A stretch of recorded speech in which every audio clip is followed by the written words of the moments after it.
Nobody tells you everything when you start riding. You pick up a bike, take the basic course, maybe watch a few videos, and then you're out there thinking you got it all figured out. But real riding, the kind that doesn't cost you money, skin, or sanity, comes from experience. And experience comes with mistakes. We're not just talking about stalling at a red light or forgetting to cancel your turn signal. We're talking about the stuff that bites harder. The little rules you only discover after something goes wrong. The kind that make you say, damn, I wish someone had told me that. So let me be that someone. These are the riding rules I wish I'd learned sooner. The ones that would have saved me headaches, close calls, and a whole lot of regret. Learn them now, and you'll ride smarter, spend less, and keep more rubber on the road. Number 1. Always assume the driver can't see you, even when they look right at you. It's one of the first things they say in a safety course, but you don't really believe it until it happens. A driver looks right at you, eye contact and all, and still pulls out like you're invisible. And in their mind, you are. Because seeing you isn't the same as registering you. Our bikes are small, our headlights blend into the background, and if the driver's not expecting a motorcycle, their brain often just skips us. The rule? Always ride like they don't see you. Cover your brakes, adjust your lane position, and have an exit in mind when you approach intersections or side streets. It's not paranoia, it's survival. Don't expect them to move. Don't expect them to stop. Expect them to screw up, and you'll be in the right mindset to avoid becoming a hood ornament. Because once you experience that first, they looked right at me moment, you'll never ride the same again. And that's a good thing. Number 2. Just because a bike is cheap doesn't mean it's a good deal. When you're new, the siren song of the cheap used bike is hard to resist. You find something on Craigslist or Facebook Marketplace, older model, low miles, and a price that makes you think, I could buy this today and still have money for gear. But what you don't see is the landmine waiting underneath. Cheap bikes are rarely cheap for no reason. Sometimes it's neglect, sometimes it's deferred maintenance, sometimes it's straight up damage that's been patched just well enough to look decent in a photo. And the worst part, you won't realize how much it's going to cost you until it's too late. The rule? If it's suspiciously cheap, assume it needs everything. And factor that into your cost. Budget for tires, fluids, battery, chain, and sprockets, and at least half a day of garage time. Sometimes, a more expensive, well-maintained bike from a real rider is actually the cheaper move in the long run. 'Cause nothing sucks the joy out of riding like a deal that turned into a rescue project. Number 3. Everyone has forgotten to check the tire pressure until it ruined a ride. Tire pressure seems like such a small deal. One of those, I'll check it next time things. And that's exactly why almost every rider, at some point, has gone out on a ride with tires that were way off. Maybe they felt a little squishy, or maybe the bike just didn't feel right in the corners. But by the time you realize what's going on, you're either slipping in a turn, fighting the handlebars, or cooking your tires unevenly. Underinflated tires kill your handling. Overinflated ones reduce your grip. And both will chew up your rubber faster than you think. Not to mention, bad pressure changes your braking distance, your suspension feel, and even how your bike reacts to wind or lane changes. This one's easy to overlook, especially on bikes without TPMS. But once you ride on properly inflated tires after a few weeks of, close enough, you'll immediately notice the difference. It's smoother, sharper, safer. The rule? Check tire pressure once a week, or at the very least, before long rides. It takes 2 minutes. Keep a small gauge in your garage or tool bag. You'll save yourself from bad handling, premature tire wear, or worse, a blowout at speed. Skipping tire checks is a rite of passage, but doing it twice? That's just stubborn. Number 4. Never assume your chain is probably fine. The chain is one of the most neglected parts of the average motorcycle, and also one of the most critical. It's the link, literally, between your engine and your rear wheel. And yet plenty of riders will go weeks, sometimes months, without giving it a second glance. until it starts making noise, or skipping teeth, or snapping completely. The truth is, a dry, loose, or kinked chain doesn't just sound bad, it changes how your bike rides. Throttle response gets sloppy, shifting feels rough. The rear wheel can even lurch or bind mid-turn if it's bad enough. And that's before we talk about the risk of a full-on chain failure, which can lock up your wheel or damage your engine case. People forget that chains stretch. They wear unevenly, and without regular cleaning and lube, they pick up grime that turns them into a slow-moving hacksaw on your sprockets. The rule? Check your chain every few rides. Look at the slack. Clean and lube it every few hundred miles, more if you're riding in the rain or off-road. And don't wait until it's completely toast to replace it. A good chain and sprocket set is cheaper than the damage a failed one can cause. Every rider has ignored chain maintenance at least once. But once it messes with your ride, or your safety, it's a mistake you don't make again. Number 5. Always park facing out, especially on a hill. Everyone has, at some point, pulled into a parking spot nose first without thinking twice. It's quick, it's easy. But then the time comes to leave. And now you're trying to back your bike out uphill, on gravel, or with a slope you didn't notice before. And suddenly that quick decision feels like a trap. Motorcycles aren't like cars. You can't just throw it in reverse. If you're parked downhill and nose in, you're now stuck pushing 400 to 900 pounds of machine backwards with your legs. Maybe on a slope, maybe with traffic flying past, or maybe with someone who parked 2 inches off your back wheel. It's awkward at best, dangerous at worst. Even on flat ground, pulling forward into a spot often means having to fight your way out blind, with limited visibility and awkward angles.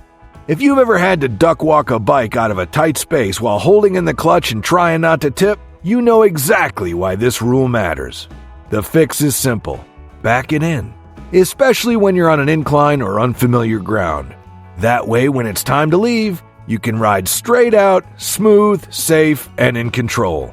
It's one of those things nobody thinks about when they're new, until the moment when they get stuck doing the world's slowest 3-point turn in front of a crowd. Number 6.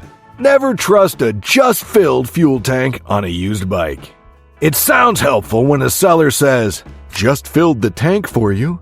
But if you've been around long enough, you know that a full tank during a sale isn't always a favor. It's a red flag with a splash of 87 octane. Here's why. Fuel can hide problems. It covers up the inside of the tank, masks rust, sediment, and even small leaks. It prevents you from hearing the telltale rattle of junk bouncing around. It keeps you from inspecting the fuel filter or peeking inside the filler neck to see how clean or contaminated the tank really is. And more than once, fresh fuel has actually been months-old gas that's gone stale, or worse, mixed with additives to cover up bad running behavior. The seller fills it so you can't easily diagnose hard starting, surging, or idle issues on a short test ride. You'll assume the bike just needs to warm up. You'll take it home, and by the time you realize it's running like crap, the seller's long gone. The rule? Bring a flashlight and check the tank anyway. Ask how long the bike's been sitting. Smell the fuel. If something feels off, it probably is. And if they just filled it, that doesn't mean you can skip the inspection. It means you need to be twice as suspicious. Every rider's been burned at least once by taking a seller's word instead of checking for themselves. Number 7. Riding tired is just as stupid as riding drunk. Everyone underestimates fatigue. You think, "I'm just a little tired, I'll be fine once I get rolling."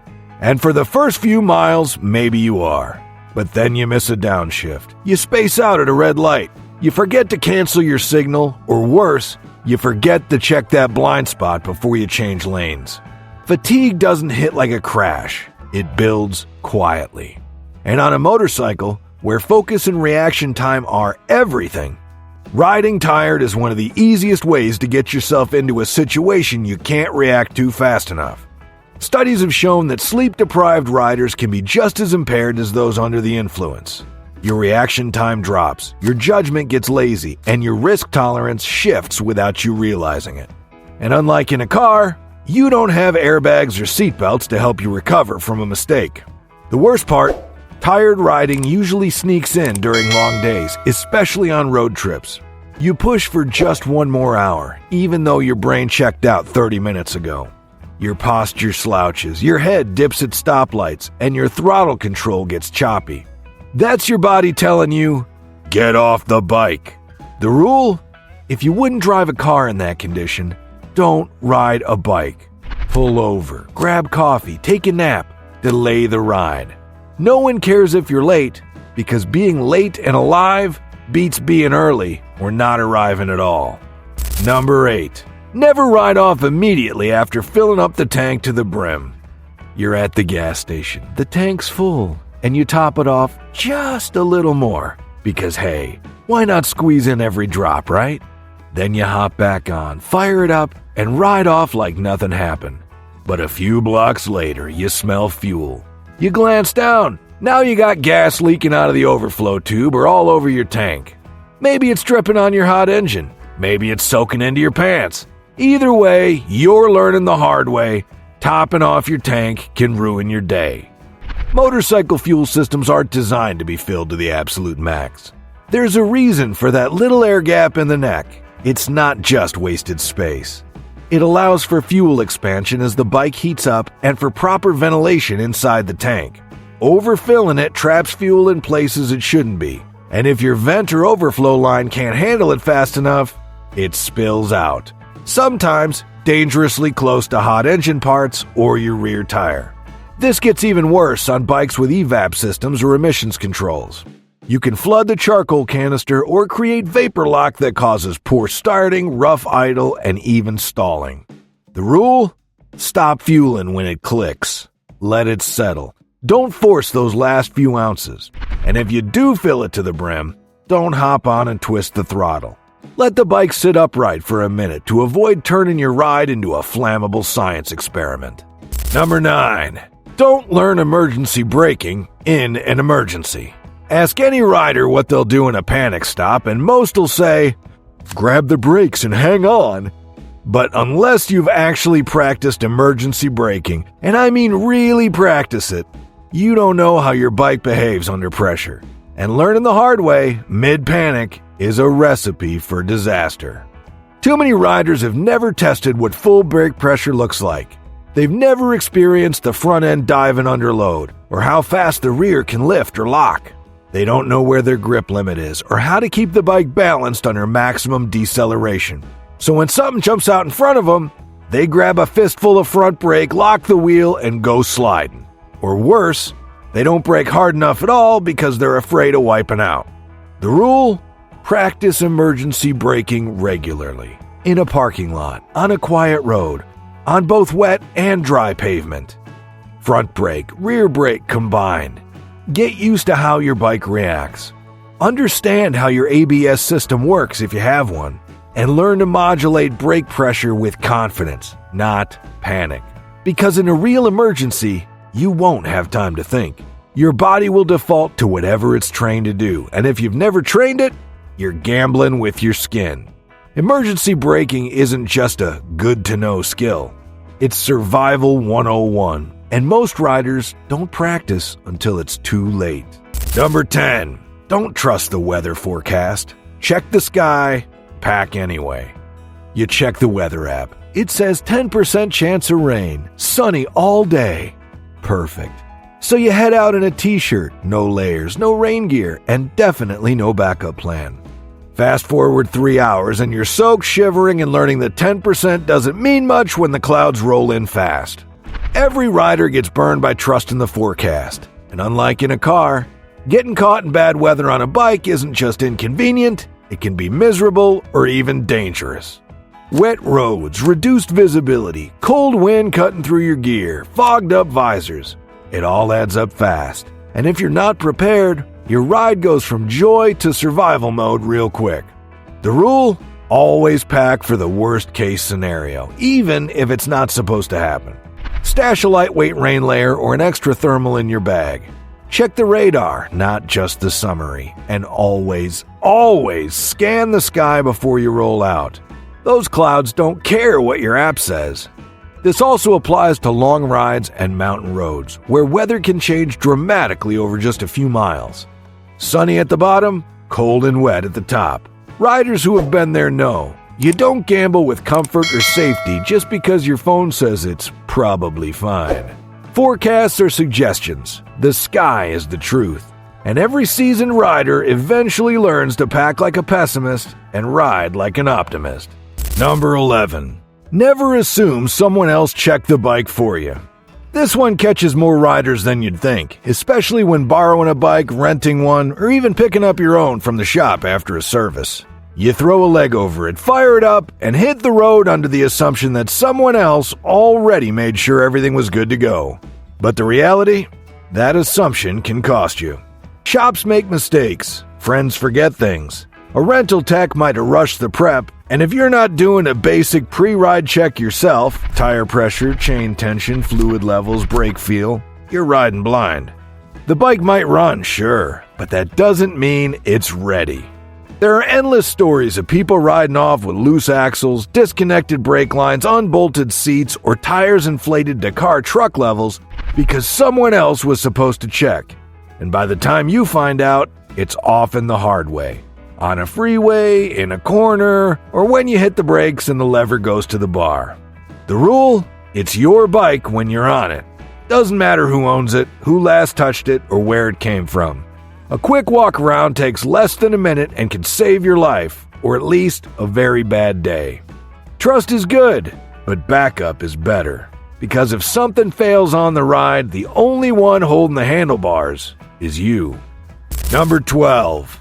Don't ignore expiration dates on gear and documents.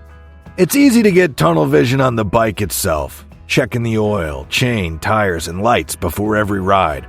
But what often gets ignored are the things that expire quietly.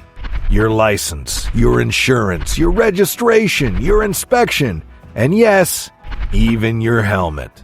Plenty of riders have been pulled over only to realize their tags are expired, or worse, found out after a crash that their insurance lapsed by a week. And as for helmets, most manufacturers recommend replacing them every 5 years, even if they look fine. The materials degrade, the foam stiffens, and the protection drops long before you can see it. The rule? Set reminders, check dates. Once a season, go through your paperwork and your gear. Make sure everything's current, legal, and functional. Because you don't want to be standing at the side of the road, or at the scene of a crash, explaining why your paperwork's out of date and your helmet's from 2009. It's boring, it's basic, but it's the kind of detail that turns chaos into control. Nobody starts out knowing all the rules. You figure them out one by one, usually after a close call, a bad purchase, or a frustrating repair that cost way more than it should have. But the truth is, a lot of those hard lessons don't have to be learned the hard way, if someone just takes the time to pass them down. So consider this your shortcut. These are the things that'll keep you safer, save you money, and make you a better rider. Not in theory, but out where it counts. What about you? Got a rule you wish someone had told you sooner? Drop it in the comments. Let's save a few new riders from learning everything the painful way. And if you got something out of this, hit that like button and subscribe, because there's plenty more real-world advice coming your way. Ride smart, stay sharp, and don't let the road be your only teacher.